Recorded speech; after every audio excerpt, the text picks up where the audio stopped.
हिमाचल के घने जंगलों में एक ऐसा शिव मंदिर, जिस मंदिर में कोई घंटी नहीं बट रात के 12 बजे घंटी बजती है। कहते हैं रात के समय यहाँ अचानक से हवा रुक जाती है, जैसे किसी ने अपनी सांस रोक ली हो। आज मैं आपको लेके जाऊंगा भोरसिंह महादेव, जहाँ महादेव आज भी उपस्थित है।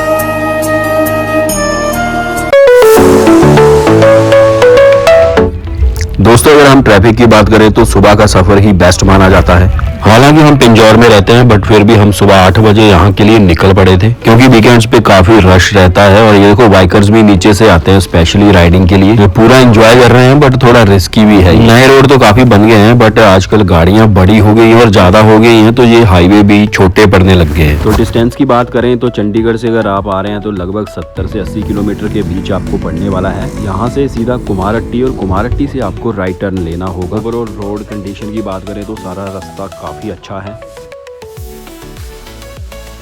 ये मंदिर हिमाचल के जिला सिरमौर में पड़ता है। तो अभी हमें चलते हुए लगभग 1 घंटा हो गया है। तो यहाँ हम टी ब्रेक के लिए रुके हैं। 4 गाड़ियाँ हमारी, क्योंकि 4 दोस्त हैं हम, और चारों की फैमिलीज जो हैं वो साथ में हैं। और ये छोटी गरगल की बहन है, जिनको हमारी साइड गन्नी भी कहा जाता है। चलो आप आगे निकलो।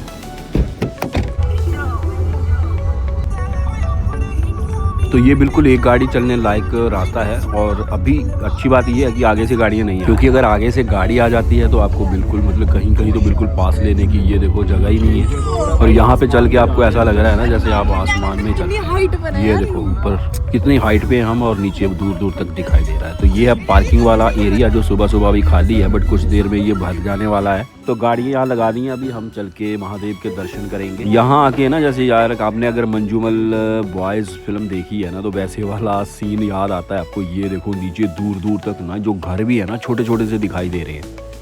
अब परसों से अब तक तो इतनी बचनी है भाई, बट वो नीचे वाली साइड है, वहाँ पे काफ़ी है अभी।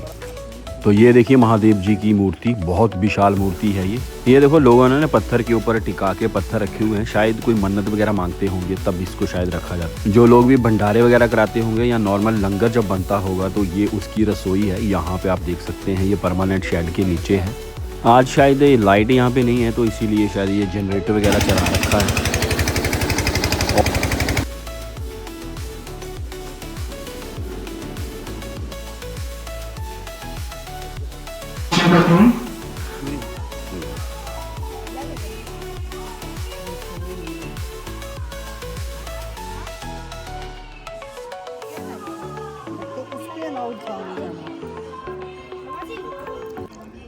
मतलब हाइट तो इतनी ज़्यादा है कि जूम करके भी नीचे की डिटेल्स आपको नहीं दिखेंगी। और ये वाला जो पॉइंट है ना, ये जो मैं जूम करके दिखा रहा हूँ, यहाँ पे लोग जाते थे पहले, बट कुछ मिस हैपनिंग हो गई थी, जिसकी वजह से अब ये इसको फ़िलहाल के लिए बंद कर दिया गया है। और ये देखो नीचे, अगर मैं अपने कैमरे का फुल जूम भी करके आपको घर दिखाना चाहूँ ना, तो ये देखो इतनी दूर है घर कि फुल जूम करके भी इतने छोटे छोटे से दिखाई दे रहे हैं। तो हाइट तो वाकई में बहुत ही ज़्यादा है। और ये मंदिर जो है ना, बिल्कुल एज पे है, पहाड़ी के एज। इसके आगे बिल्कुल नीचे का एरिया है। तो अभी हम माथा टेक चुके हैं, और अभी थोड़ा बहुत बर्फ़ जो पीछे पड़ी हुई थी उसमें फ़न करेंगे, और फोटोग्राफ और सराउंडिंग का एरिया आपको दिखाते हैं। तो सुबह सुबह का टाइम है, जैसे कि मैंने बताया, तो रश उतना ज़्यादा नहीं है। बट अगर आप संडे या वीकेंड पे आ रहे हो तो सुबह सुबह ही आपको जाना मैं प्रेफर कर। जिया तो भाई जब इतनी दूर से आए हैं तो हमारे लिए काफ़ी है ये बर्फ़। बच गई।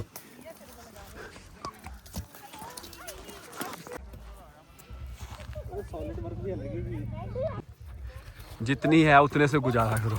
वो इतनी जोर से यहाँ पे जितनी भी बर्फ़ है इन्होंने खेल खेल के ख़त्म कर दी है। बाकी लोगों को नहीं मिलेगी, क्योंकि बाकी लोग लेट आने वाले हैं। तब तक तो ये वैसे भी पिघलने वाली है।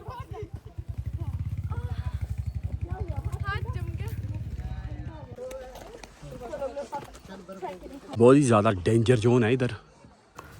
ये देखो यार, क्या मस्त नज़ारा यहाँ से दिखने वाला है। मतलब ये देख के ना पूरा मंजूमल बॉयज़ का मूवी का जो सीन है ना, वो याद आ जाता है। फोटो भेजनी है ऑफिस।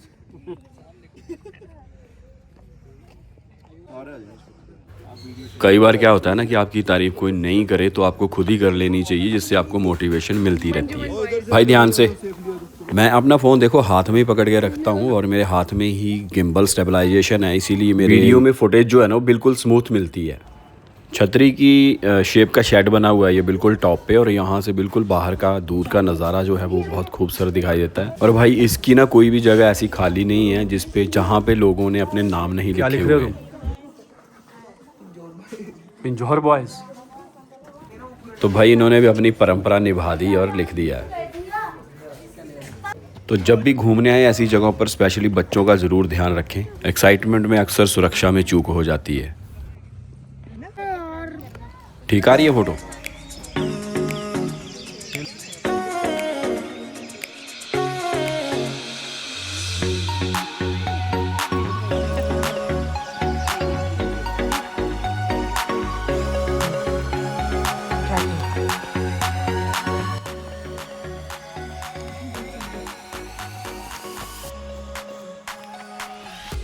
हाँ तू दे दे, मेरे पास दे। ये देखो इस साइड बर्फ़ गिरी हुई है क्योंकि ये पिघली नहीं है। इस यहाँ पे पेड़ है तो इसलिए धूप डायरेक्ट कम पड़ती है, इसलिए यहाँ पे थोड़ी ज़्यादा टिकी हुई है। मतलब यहाँ पे इतनी साइलेंस है कि इतने लोग होने के बावजूद भी यहाँ पे बिल्कुल साइलेंस है। जब भी हम घूमने जाते हैं ना तो मन में होता है कि जल्दी जल्दी बहुत सारी जगहें घूम लें, बट ऐसी जगहों पर जब भी आएँ तो यहाँ पे बैठ के नेचर को ज़रूर फील करें और सुकून का आनंद लें। खास करके मैं यहाँ सबसे हाइट वाली जगह पे बैठा हूँ और इस साइड देखो ये सारी मेरी प्रजा है और मैं सबसे ऊंची पदवी पे विराजमान हूँ। सो गाइज यही था बोरसिंह महादेव का ये टूर। अभी आगे बढ़ते हैं और आपको लेके जाएंगे अभी हम डगशाई में, जहाँ पे बहुत पुरानी जेल आपको मैं दिखाने वाला हूँ। बट रास्ते में एक गुरुद्वारा पड़ता है जोड़ जी के नाम से। ये दो जगह पे प्रसिद्ध है, तो यहाँ टेक के हम लंगर भी छकेंगे और माथा भी टेकेंगे। तो ये देखो यार, पहाड़ों में इतनी खुली डुली जगह होना मतलब बहुत बड़ी बात है। तो अभी हम पहुँच चुके हैं डगशाई में। मिलिट्री जेल और म्यूजियम है ये। कहते हैं ये एक सिर्फ जेल ही नहीं थी, ये ब्रिटिश हुकूमत का ना डर का हथियार था। हाँ करो करो आप लोग, चलो चलो। ये जेल 1847 ब्रिटिश एरा में बनाई गई थी। महात्मा गांधी जी को इस सेल में रखा गया था। उस समय के हिसाब से एक मोस्ट फेयर्ड जेल थी जिसमें इंडियन आर्मी के सोल्जर को पेश किया जाता था। यहाँ पे फ्रीडम फाइटर्स के साथ वॉर रिबेल सोल्जर को भी रखा गया था। आगे चाहते हैं यहाँ से एस्केप करना ऑलमोस्ट ना के बराबर था, क्योंकि जेल जो है वो हिल्स के बीच हाई सिक्योरिटी जोन में थी।